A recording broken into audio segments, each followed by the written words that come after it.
All right, guys, it's been a little while, but I am starting something new again. So I need to tell you guys a little sad story about myself earlier this year. So I have become a very data-driven person in all aspects of life, and my personal health and running the gym as a business and how I do programming and our personal finances. One of the phrases I like to use is action is the antidote to anxiety. When you're nervous, when you're stressed about something, rather than just stewing over it, do something. But having watched my parents as I grow up, when we're nervous about something, it's very easy for us to make decisions very emotionally about whatever we're nervous about. And I think the more data I can have, the more I can take the emotions out of it and make a decision based on facts and reasoning and an unemotional decision on how I should move forward on whatever the issue is. And doesn't eliminate that option, but it gives me something to look at that I can make a more intelligent, informed decision, just not based on how I feel about this thing, whatever it is, my personal health, things are going at the gym, things with our personal finances. And so I have become a spreadsheet just nerd about all this stuff over the years and tracking lots of stuff. Well, a couple months ago, I won't bother you with the details of how, I very stupidly deleted every spreadsheet off of my trusty little laptop that you see me carry around at the gym. Hit rock bottom for about a day because I couldn't believe how stupid I was. I tried to take my laptop to a couple different places to get it fixed, and I did a really good job of deleting them all. So after going through the self-loathing of that, I very quickly said, this is a chance to reinvent myself. I'm going to rebuild all of these spreadsheets because frankly, because I've tracked data over the years and made decisions off of that data, I've learned what data I want to track in regards to the gym, in regards to programming, in regards to my personal finances or my personal health has changed because I've seen what data really matters and what is not as important as I used to think it was. And so this year has become the year of spreadsheets for Dan. And I am rebuilding all of this. And frankly, it's going a lot faster because back in the day when there was a formula I couldn't make, my option was to call Michael Taylor and see if he could help walk me through a formula. Now I have AI that I can punch in, I want to do this and this and this, and it spits out a formula and things are going very fast. And I'm starting to enjoy this process because I feel like I got rid of a lot of old baggage and I can reset up what I'm doing now more efficiently because of what I've learned from tracking data. So one of the things, I deleted all my notes about the 21 Devil's Details that I went through when I started these videos about 3 years ago, going through my 21 rules for how I do programming. All that information is gone.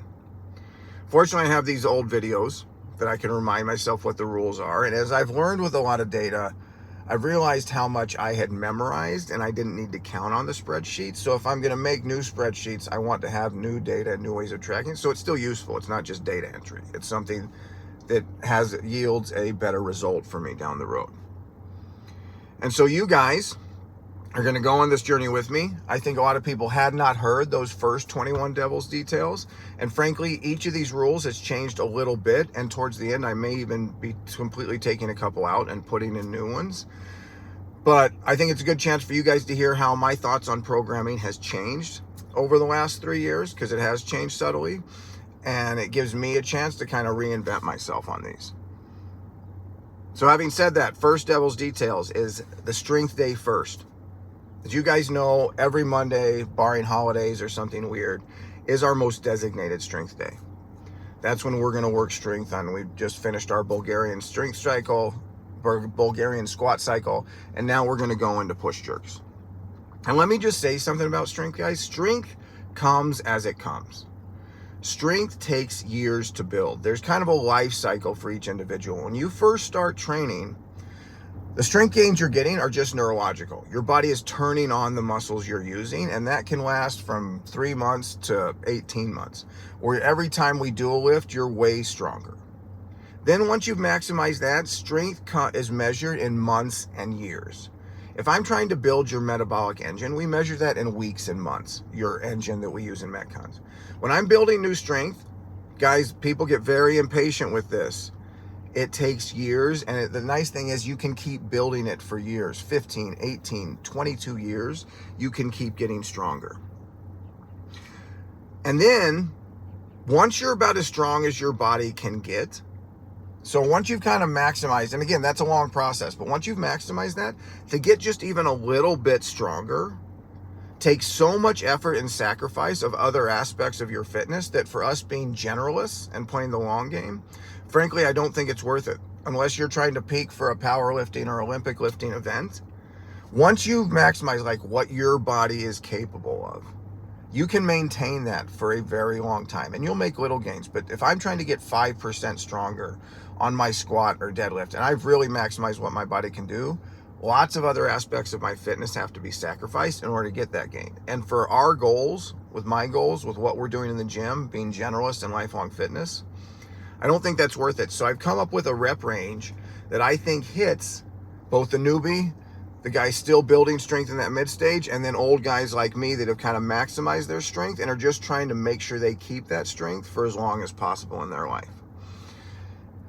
And let me say on that too, another little life lesson with Dan. When I see people that peak early in life, they were really good athletes in high school or college or right after college. And then, you know, you get the guy that talks about when he was a great running back in college or a great linebacker, and it's 36 years old and you're like, you were a linebacker? Those people can take very little credit for whatever athlete they were, because that was just the genetics they came out of the womb with. They were young and put in situations where they could train. They did very little to gain that on their own. So I view those people as kind of lazy. They got lucky. The really good ones, they got lucky. They didn't do a whole lot to maximize that beyond what nature gave them. Then I see people that peak a little bit more mid in life, in their mid-30s, maybe close to 40. And I can tell you, and it varies person to person, but there are big stages in life where things change. I noticed that first stage from through my 20s all the way to like 38, 39, even into my early 40s. I felt like I could do everything I could do at 28. And then things started to change, and it definitely got harder. And then that happened again once I got about 46 to now I'm turning 52.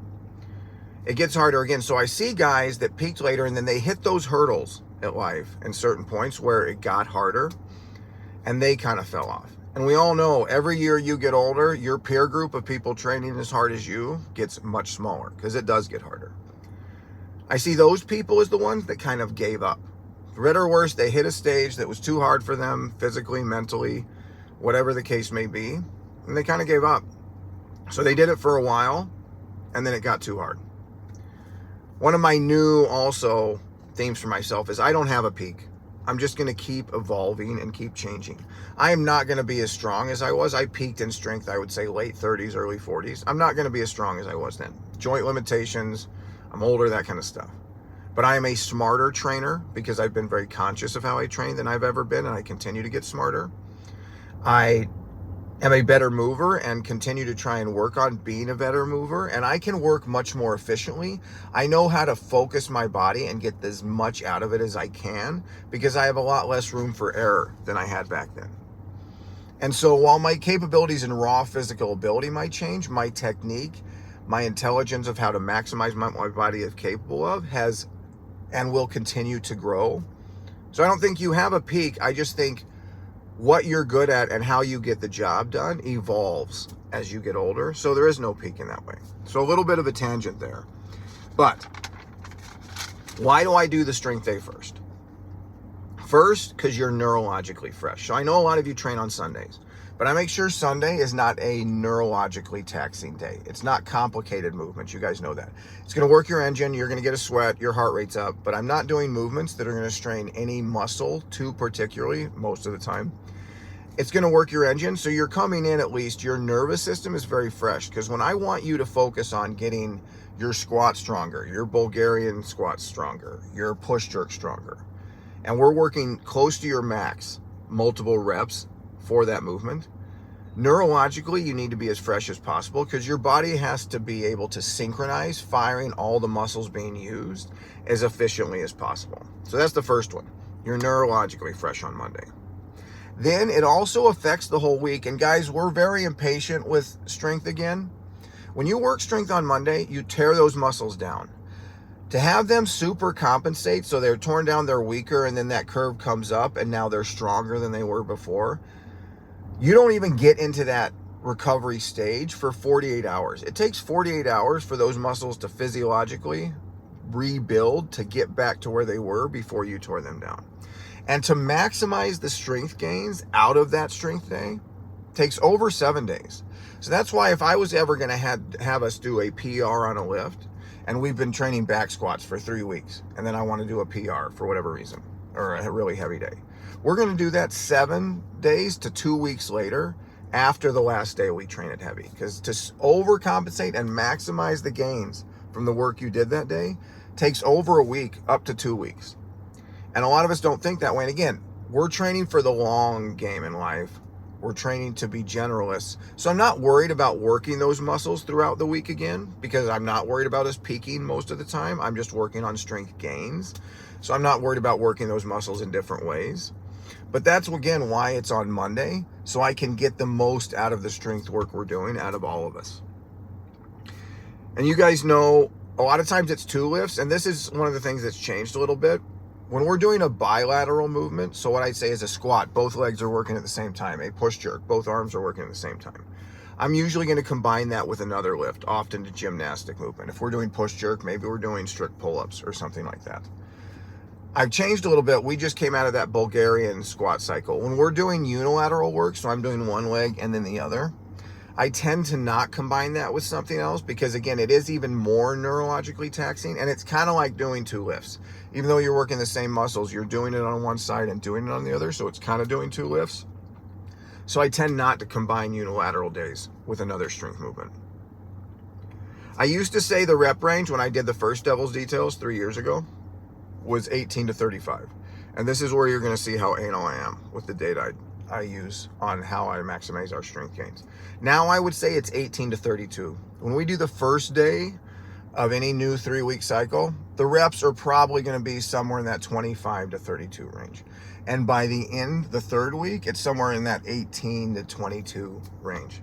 So a little bit less than I used to say, because again, I'm looking for the minimum effective dose, because we're playing the long game. I'm trying to get the stimulus I want out of you, make you stronger without tearing you down, because I don't want us to peak in 5 years. I want us to keep evolving for our whole life and getting better. So I'm getting the stimulus I want without wrecking you any more than I have to. Now, some exceptions to that.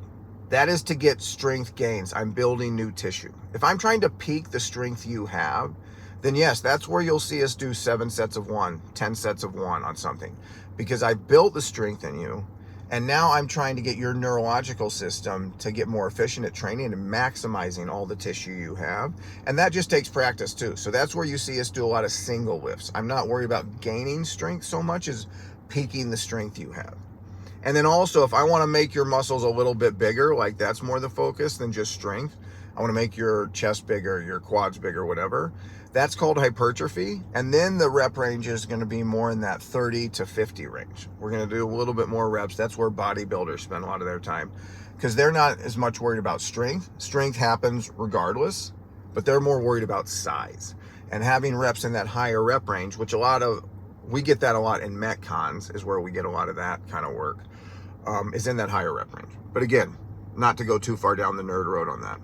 And as you guys know, we definitely train strength on other days. We just did that shoulder press cycle every other Friday for 3 weeks. Again, shoulders are a small muscle, not that taxing to work heavy if we're doing strict shoulder press.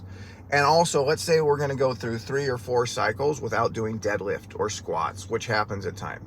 I want those muscles to be ready to still get used next time we hit that cycle. So I'll throw in random strength days where we do 10 sets of 4 deadlift, or 10 sets of 3 deadlift, or 8 sets of 5 sets of 5 squats, or something like that. So those random days definitely get thrown in, because I don't want any particular strength movement to get neglected for 4, 5, 6 months. So I'm going to make sure we hit that, even if I know I'm planning out the different strength cycles on Monday. All right, guys. So that is Devil's Details 1. We're starting this journey again next week. Devil's Details 2 will be why we do the Metcon first on the strength day. Why? Because we're building fatigue resistant strength. We build fires, one of my original acronyms on this. So I'll get more into why we do the Metcon first on the strength day next time. Hope you guys like this. Talk to you soon. Right on.